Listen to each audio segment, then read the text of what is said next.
Hey, Bill, welcome to the show. Good morning. Good morning, Northern Michigan. How you guys doing today? I like your shirt there. That's an Omelette and Finster shirt. I just realized that you have been spending some time in Traverse City, and you look like a local with that shirt on. Underneath it, he was wearing a Michigan jersey. Yeah. Sweet. So you've been living Not a state jersey, Michigan. Hey, what made you decide to turn your life around? Because I know you were living a life of crime and bad goings-on. Well, let's start there. What was the bad part?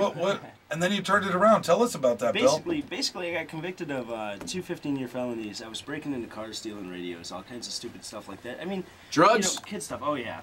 Oh, yeah. Is that why you would steal the car radios to sell them and then get drugs? And food. I mean, it was a survival method, but I also used it for drugs and drinking and stuff like that, too. Of course. Drug of choice? No comment. Okay. No recommendations for the youth. All right. Well, not recommendations, but were you doing the H? No, I wasn't. I didn't get the that crack. hard. No, I didn't do crack. I did cocaine. I did coke, pot. I did acid, shrooms, ecstasy, all kinds of stuff like that. I mean, nothing. No heroin, crack. Very mind-altering substances that got you on the wrong path. Yep, I was all types of in the wrong world, man. And reality was a whole different thing to me than it was to most people today. So now you said convicted of two 15-year felonies. You don't look to be over 30 to me. No, I'm 23. I'm 23. I was 23 years old. And you've already been through all of this. Yeah, unbelievable. I was fortunate enough to cop a really good plea, and I was convicted of two 3-year felonies instead of the two 15 years that I was charged with. Wow. So they sat me for 10 months. 10 months. You spent 10 months in the clink. Yep. Which prison? Oh, man. I was in Grand Traverse County Jail. Oh, right here. 3 years just in jail, yeah. Good Lord. So, and 10 months, time served. How long is that in your rearview mirror? I basically, altogether, I spent almost 14 months in. How long have you been out? I've been out for 5 years now. Okay. What is life like inside the jail? I mean, is that the worst place you'd ever want to be? And is that part of your message? And is that part of what has rehabilitated you? That's actually kind of a funny thing. Is jail was just like being in foster care. Okay, honestly, I was in foster care for 3 years, 15 to 18. But jail was just like being in foster care to me. That was the same. It was equal. There was no difference. There was no punishment. I had people to play cards with every day, man. It was cool. Watching cable TV? Yeah, exactly. It was cool for me. Jesus. But the thing was, I saw the kids on the other side of the glass every single weekend. 6, 7, 8-year-old kids asking, why can't my daddy come home? Why can't my daddy tuck me in at night? Why can't I hug my daddy? And I realized that I was that kid for my mom. Right. I didn't want my kids to be that for me. Oh man, nobody wants your kids to see you like that. So then you get out, and what do you do? Okay, now you're out of jail. It's been 14 months. Well, I found a job, first off. Doing? Washing dishes. Was that part of your probation? So, yeah. Oh, yeah. You have to find a job. I think that's parole. Yeah. Parole? Well, you have to have a job or you go back to jail because you can't pay your fines. No kidding. Oh, wow. Okay, so you're scurrying around for a job. Did people not want to give you opportunity because of your record? Definitely not. Right, so it was tough getting a chance, right? Yeah, the only reason I was able to find a job was because I had prior experience at the restaurant, and they rehired me. It was Freshwater Lodge. I worked there before going to jail, and they hired me back because they knew I was a good worker, and the fact that I was a felon doesn't change the fact that I was a good worker. You seem like a smart guy that's got it together. I mean, now you do, right? But you were thinking about all bad things before. Well, that's the thing. You were thinking about where am I going to get my next fix? Exactly. Partying with your friends was a big element of going down the wrong path. The company that you kept, the friends that you had. Did you have to cut off that part of your world? Like, listen, I'm just not going to hang with these guys. These guys are sucking the energy out of me. They're all heading down the same path, which is where's the next party? Where's the next buzz coming from? How can I scam to get this money? That was the hardest choice, actually, because that is the biggest thing. If you hang out with that crowd, you're going to live that life. You know, they say if you roll with dogs, you're going to get fleas. You are who your friends are. Yeah, and that was the hardest thing for me, is to cut off all my friends for me to be able to become a better person. But right, the same also holds true. If you are friends with a Boy Scout long enough, sooner or later you will learn the handshake. Right. Wow, that's a good one. I like that. All you got to do is watch enough, right? Right. But that's the thing is, I changed my friends, and don't get me wrong, I still associate with all of my old friends.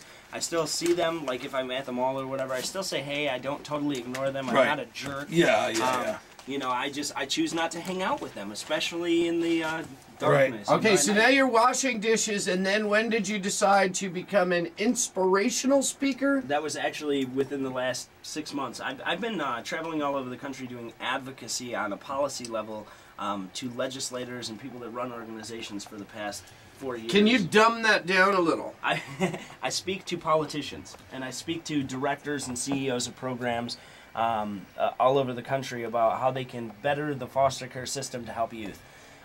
Basically, is what I've been doing for 4 years, and you know, I've really just gotten to the point where I'm sick and tired of talking to adults. I'm not trying to be mean, but you know, adults are all fair and well. You want to get right to the kids and speak to them directly. Exactly. And this is, you know what? I guess, you know, when you talk about guidance counselors, and I'm not saying this for every single one of them, but some of them might, you know, like you've the people to speak to at school.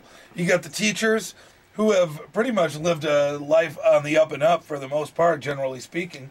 They went to college. They pretty much just concentrated on their studies. They got a job. They work for the government. They're doing a good thing. They're giving back. But they've never lived the other side of life that can relate with some of the juvenile delinquents out there. So it's like, hey, listen, I've been there. I've been out of the streets. I've tried the drugs. I've been in jail. And this is going to hit home with a lot more kids than some guy in a suit, right? Yeah. Oh, totally. And, you know, I'm 23 years old, so I'm young enough for them to see me as a peer. Right. Not only a guy that has walked the walk, Boy, but still good. as a youth.